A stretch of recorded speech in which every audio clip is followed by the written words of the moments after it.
as I spin back around. She's standing directly behind me.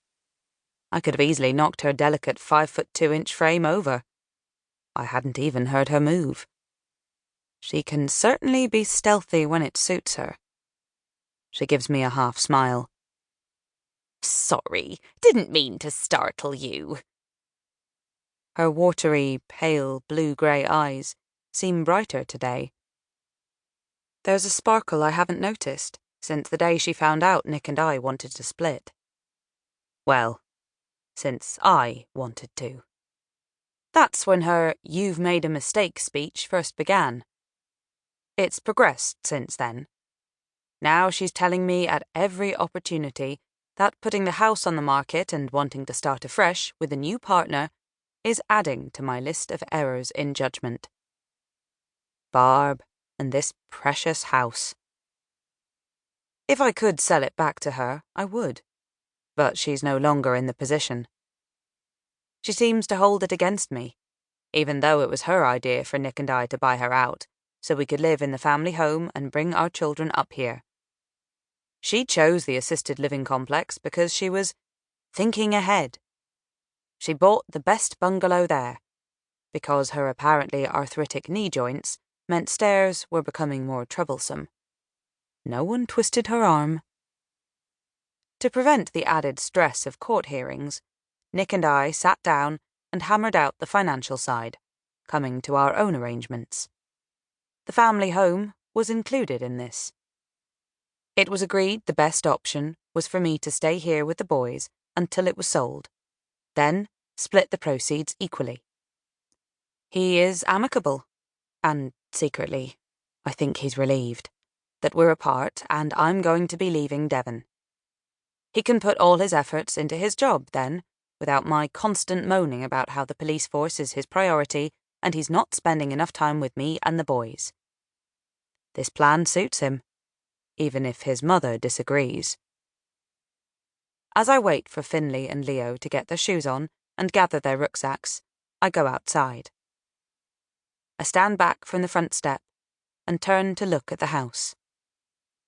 Its cream-rendered exterior is a little tired-looking, but I'm hoping to get away with leaving it unpainted.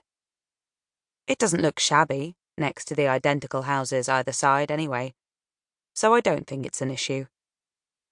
I do like it, and had the circumstances been different, I could have carried on living here. It is a great place to bring the boys up, and, despite it being a terraced property, a good size.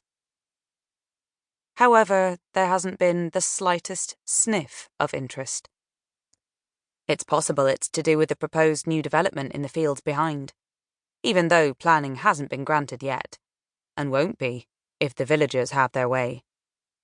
The houses on this estate were built in the early 70s, and even back then there was controversy about it.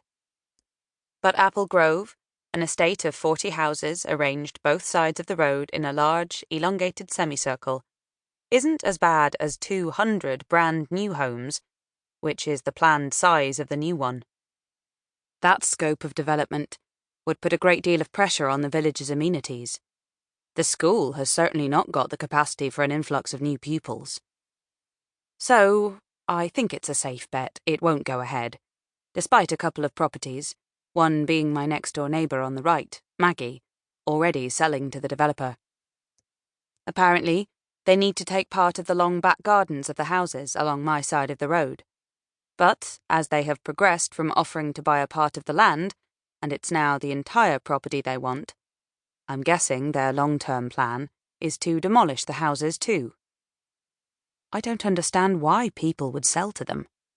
It's so selfish. I will most definitely not be considering any offer from those developers. I might well be desperate to move, but I have morals. I glance at Moon Horizon's for sale sign, which is standing just inside the dwarf garden wall, and make a mental note to contact Carl later for an update. He's gone rather quiet. I don't like quiet. To me, it means he's not working hard enough on my behalf, which is the opposite of the promises he made in his bigged-up speech when he was trying to get me to sign up with him. Typical estate agent speak.